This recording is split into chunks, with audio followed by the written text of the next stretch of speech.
Hi friends, ఎలా ఉన్నారు? నేనైతే చాలా బాగున్నాను. మీరు కూడా బాగున్నారని అనుకుంటున్నాను.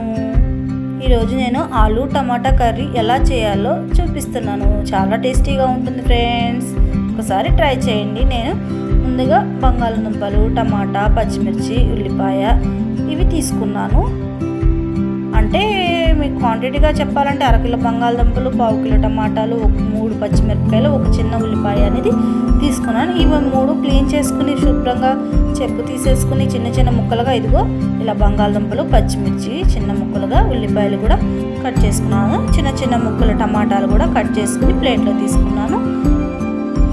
చాలా టేస్టీగా ఉంటుంది కర్రీ, చాలా బాగుంటుంది. ప్లీజ్ ఎవరు స్కిప్ చేయకుండా చూడండి. ముందుగా మనం స్టవ్ వెలిగించుకుందాం.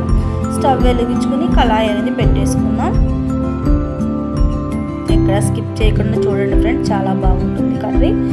మీరు కూడా ఒకసారి ట్రై చేసి ఎలా ఉందో నాకు కామెంట్ సెక్షన్లో మెన్షన్ చేయండి. ఆయిల్ హీట్ ఎక్కాక కొంచెం తిరగమూత దినుసులు చేసేద్దాం. తర్వాత 2 ఎండుమిర్చి కూడా వేసుకుందాం. అవి వేగినాక కొద్దిగా కరివేపాకు వేసుకుందాం.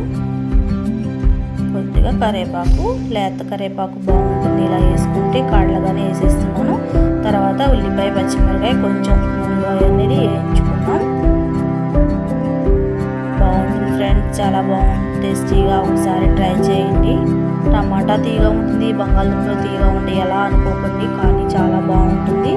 టమాటాలు కూడా ఇందులో వేసేస్తున్నాను. ఒకసారి గంటితో ఒకసారి తిప్పేసుకుందాం. చాలా బాగుంటుంది, ట్రై చేసి చూడండి. ట్రై చేసి చూసి నాకు ఒకసారి కామెంట్ చేయండి ఎలా ఉంటుందో. దీని మీద మనం ప్లేట్ అనేది పెట్టేసుకుని ఒక 2 నిమిషాలు మగ్గనిచ్చుకుందాం. టమాటాలని మగ్గుతూ ఉండగానే మనం దీంట్లో ముందుగా మనం కట్ చేసుకున్న బంగాళదుంపలు కూడా వేసేసుకుందాం. వేసేసుకుని ఒకసారి మొత్తం ఇలా తిప్పుకుందాం.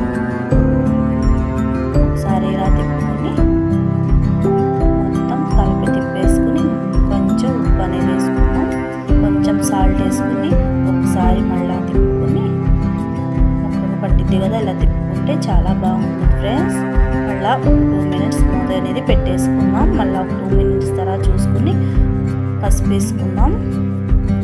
పసుపు వేసుకుని ఒక్కసారి మళ్ళీ మనం గట్టితో తిప్పేసుకుందాం.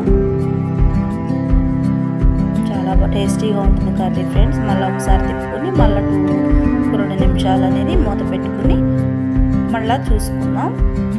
2 నిమిషాల తర్వాత ఇదిగో ఫ్రెండ్స్ ఇలా వచ్చింది కర్రీ.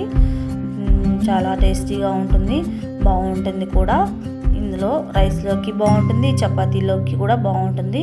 కొద్దిగా అల్లం వెల్లుల్లి పేస్ట్ ఫ్రెష్గా దంచుకుని వేసుకున్నాను. మీరు కూడా ఒకసారి ట్రై చేయండి, ఇలా చాలా బాగుంటుంది. ఈ వీడియోని ఎక్కడ స్కిప్ చేయకుండా చూడండి. తర్వాత మనకు తగినంత అల్లం వెల్లుల్లి పేస్ట్ వేసాక మనకు తగినంత కారం అనేది వేసుకుందాం. ఇలా ఒకసారి తిప్పుకుని మళ్ళా ఒక 2 నిమిషాలు మూత పెట్టేసుకుని మళ్ళీ చూసుకుంటే ఇదిగో ఫ్రెండ్స్ కర్రీ దగ్గరికి వచ్చేసింది. నూనె అంతా పైకి వచ్చింది. కొత్తిమీర అదే వేసుకుంటే చాలా బాగుంటుంది. నా దగ్గర కొత్తిమీర లేక నేను స్కిప్ చేశాను. Okay, bye friends. వీలైతే మన ఛానల్ని చూస్తూ ఉండండి, సబ్స్క్రైబ్ చేసుకోండి. ట్రై చేసి కామెంట్ రూపంలో